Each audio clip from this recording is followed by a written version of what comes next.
इसके लिए पूरे राज्य में तरह तरह की परीक्षाएं आयोजित की गई और पूरे राज्य भर से विभिन्न समझदार और विचारशील व्यक्तियों को छांटा गया और फिर आगे उनकी और भी मुश्किल परीक्षाएं ली गई और अंततः केवल 3 चुने हुए व्यक्तियों को राजधानी लाया गया ताकि सम्राट उनकी अंतिम परीक्षा ले सके। उन तीनों को राजमहल के एक कक्ष में ठहराया गया और सम्राट के द्वारा यह घोषणा कर दी गई कि कल इनकी अंतिम परीक्षा ली जाएगी और जो भी उत्तीर्ण होगा उसे राज्य का वजीर घोषित कर दिया जाएगा।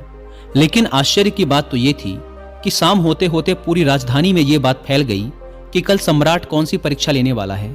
सारे नगर में इसकी चर्चाएं होने लगी। सम्राट एक बहुत ही अजीब परीक्षा लेना चाहता था। कल सुबह उन तीनों को महल के एक बड़े कक्ष में बंद कर दिया जाएगा और उस कक्ष के दरवाजे पर एक बड़ा सा ताला लगा दिया जाएगा। वह ताला उस राज्य के गणितज्ञों, कारीगरों और इंजीनियरों ने मिलकर बनाया था। उस ताले पर कोई चाबी नहीं लगती थी। ताले के ऊपर केवल कुछ गणित के अंक लिखे हुए थे और उन अंकों में एक पहेली छुपी हुई थी। जो भी उस पहेली को हल कर सकेगा वही उस ताले को खोलने में सक्षम हो पाएगा। धीरे धीरे ये बात उन तीनों के पास भी पहुंच गई कि कल उन तीनों को एक कमरे में बंद कर दिया जाएगा और बाहर एक ताला लगा दिया जाएगा जिसकी कोई चाबी नहीं है। बस उस ताले के ऊपर कुछ गणित के अंक खुदे हुए हैं जिनमें एक पहेली छुपी हुई है। तीनों में से जो भी उन अंकों का प्रयोग करके उनके पीछे छुपी पहेली को हल कर लेगा और पहले दरवाजा खोलकर कमरे से बाहर आ जाएगा उसे ही वजीर बना दिया जाएगा। यह सुनते ही उन तीनों में से 2 तो बाजार की तरफ भागे और तालों से संबंधित गणित के विषय में जो भी किताबें मिल सकती थी वो सब ले आए और उनका अध्ययन करने लगे। लेकिन उनमें से जो तीसरा था वो सबसे अजीब था। वो ना तो कहीं गया, ना ही कोई किताब लाया और अंधेरा होते ही उड़कर सो गया। बाकी 2 ने सोचा कि शायद डर के मारे इसने परीक्षा में ना बैठने का निर्णय कर लिया है या शायद इसे भरोसा नहीं है कि जो खबर उड़ी है वो सही है। लेकिन फिर भी उन्होंने कोई भी मौका छोड़ना ठीक न समझा क्योंकि ये पूरी जिंदगी में सिर्फ एक बार मिलने वाला मौका था। वो रात भर किताबें पढ़ते रहे। तालों के विज्ञान से संबंधित जो भी साहित्य उन्हें मिला वो सब उन्होंने पढ़ डाला। सुबह हुई तो वो तीसरा व्यक्ति सोकर उठा और उन तीनों को सम्राट के समक्ष प्रस्तुत किया गया। वहां उन्हें पता चला कि जो अफवाह उड़ी थी वो सत्य थी। उन तीनों को एक बड़े से कक्ष के अंदर बंद कर दिया गया। उसके बाहर एक ताला लगा दिया गया जिसके ऊपर कुछ गणित के अंक खुदे हुए थे। सम्राट ने कहा, तुम तीनों में से जो भी इन अंकों में छुपी पहेली को हल कर लेगा वही दरवाजा खोल पाएगा और जो दरवाजा खोलकर सबसे पहले मेरे पास आएगा मैं उसे अपना वजीर बना लूंगा।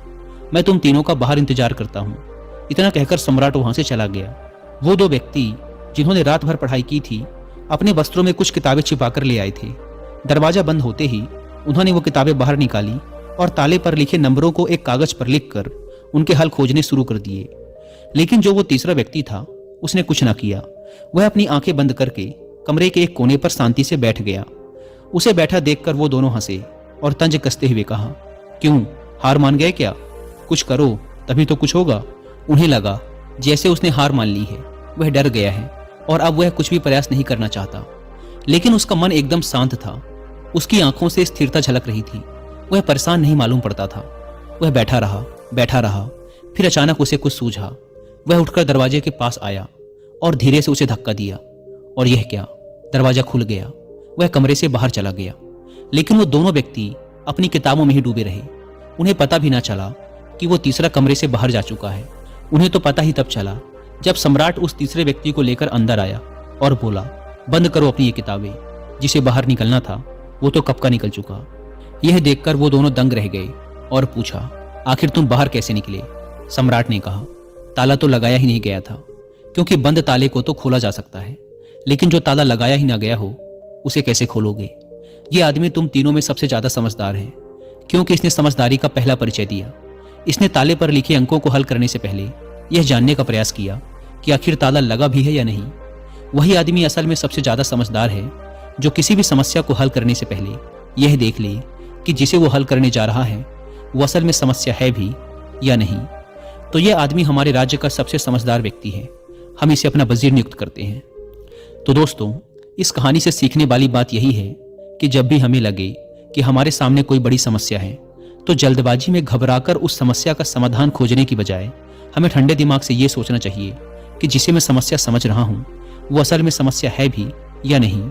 यह असल समस्या कुछ और ही है जो अभी मुझे दिखाई नहीं दे रही।